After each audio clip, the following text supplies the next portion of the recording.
Ma grand-mère, elle m'a chassé de la maison. Je suis devenue une chérie, une enfant de la rue. Dans la rue, on est comme des papillons. Là où le sommeil nous trouve, c'est là où on dort.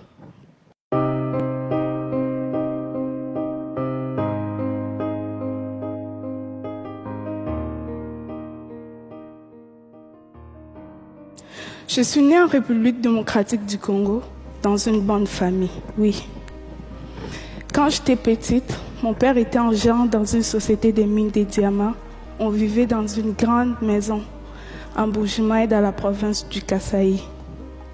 J'allais à l'école et j'étais heureuse. Ma mère vient d'une famille pauvre. À cause de cela, la famille de mon père n'aimait pas ma mère. Puis un jour, mon père a perdu son travail. J'avais 6 ans. Il a dit à ma mère d'aller avec moi à Kinshasa avec ma sœur et mes 4 frères. Il a dit qu'ils viendront nous rejoindre pour trouver du travail. En réalité, sa famille lui avait demandé de se débarrasser de nous. Quand ma mère a compris, il était trop tard. Elle s'est retrouvée toute seule, loin de sa famille. Elle a dû vendre tout ce qu'elle avait pour nous faire manger. Elle avait changé. Elle avait tellement maigri. Ma mère a même fait venir notre grand-mère pour nous aider, mais nous avions toujours faim.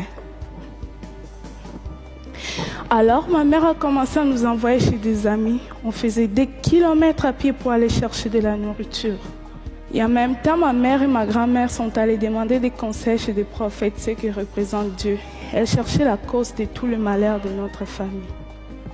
Le problème est qu'elle m'avait amené chez un faux prophète. Et il a été décidé que c'était moi la cause et que j'étais une sorcière. Les charlatans m'ont parlé pendant plus d'une heure pour que j'accepte que je sois une sorcière. Il a crié sur moi sans arrêt. Ils m'ont fait boire 5 litres d'eau avec des herbes dégueulasses. Imaginez-vous la scène, une enfant de 7 ans face à plusieurs adultes qui crient sans arrêt.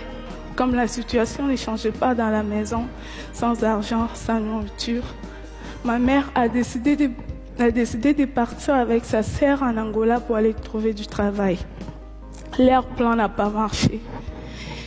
Et ma mère se retrouvait toute seule, coincée en Angola, sans argent, sans nourriture. Et finalement, elle n'est pas revenue. Contre sa volonté, elle a été forcée de nous abandonner elle aussi. Et on est resté avec grand-mère. Pendant 2 ans, j'ai été traitée comme une sorcière. Elle a dit à tout le monde de ne pas m'aider, de ne pas me parler, de ne pas jouer avec moi. Dans mon quartier, on ne me laissait pas m'approcher des autres enfants. J'étais toute seule. J'étais pauvre. J'avais faim. Mais j'étais surtout pauvre d'amour. Et finalement, ma grand-mère, elle m'a chassée de la maison. Je suis devenue une chérie, une enfant de la rue. Dans la rue, on est comme des papillons.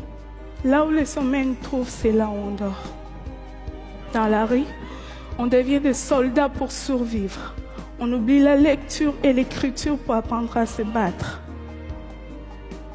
Dans la rue, j'ai vendu de l'eau, des arachides, j'ai fait des ménages.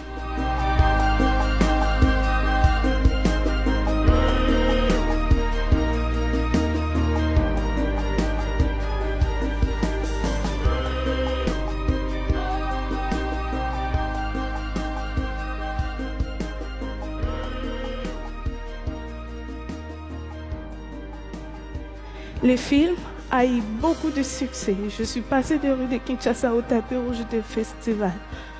J'ai reçu même l'Ours d'argent en 2012 à Berlin. Le film a été même nominé aux Oscars.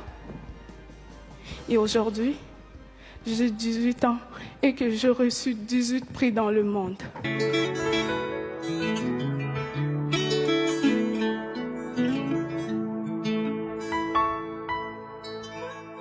Quels que soient tes revers, même si tout va de travers, et si tout semble être à l'envers, prends courage, persévère. Quelles que soient tes ambitions, ta foi et ta dévotion, que tu n'obtiennes satisfaction donne-toi toujours à fond, car chaque chose a sa vraie place, dans le temps et dans l'espace. Quoi que la vie te réserve, bats-toi toujours, espère. Et c'est comme ça, oh, oh, oh, et c'est comme ça,